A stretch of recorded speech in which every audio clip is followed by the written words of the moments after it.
Hi guys, my name is Esther, and the Lord has just been working in me so much this week and asking me to share my testimony.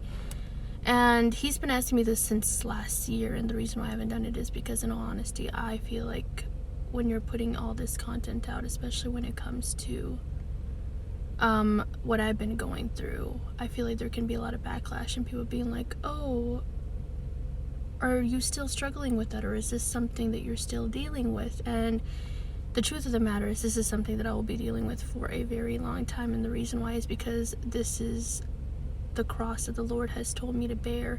And so my testimony starts back in, well, last year obviously, but what happened was I met this girl at work and she was a Christian, and so I was like, oh, this is very interesting. And at that time of my life, I was very, very angry with God. And so my mom had schizophrenia, and having a mother with schizophrenia is very hard.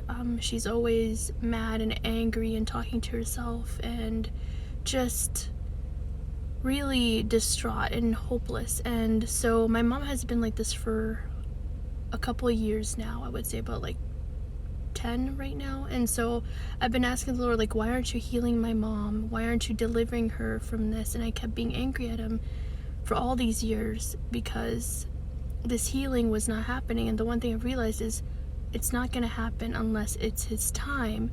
And so the Lord has been dealing with me a lot with patience, and He's been dealing a lot with me with perseverance and just endurance and running the race that He has set before me. And so I got baptized last year in September, I believe. And so that was just a very transformational journey for me.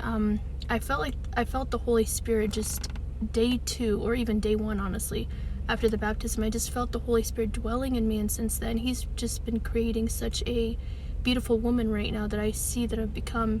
And yeah, there's been just so many things in my life, I'm gonna be honest, as a missionary child, that I've had to deal with, and that I have, in all honesty, rebelled so many times. And I used to drink a lot of like alcohol and smoke marijuana and vape, and masturbating was literally my way of like disconnecting from the world and just not feeling numb. And in all honesty, none of that gave me hope, none of that gave me a future, none of that gave me a sense of peace whatsoever. And all I've been searching for was validation. All I've been searching for is love, and I could not find it in these things. And I tried so hard, so many years, to fill that void, and that void could not be filled with nothing else except the Lord Jesus.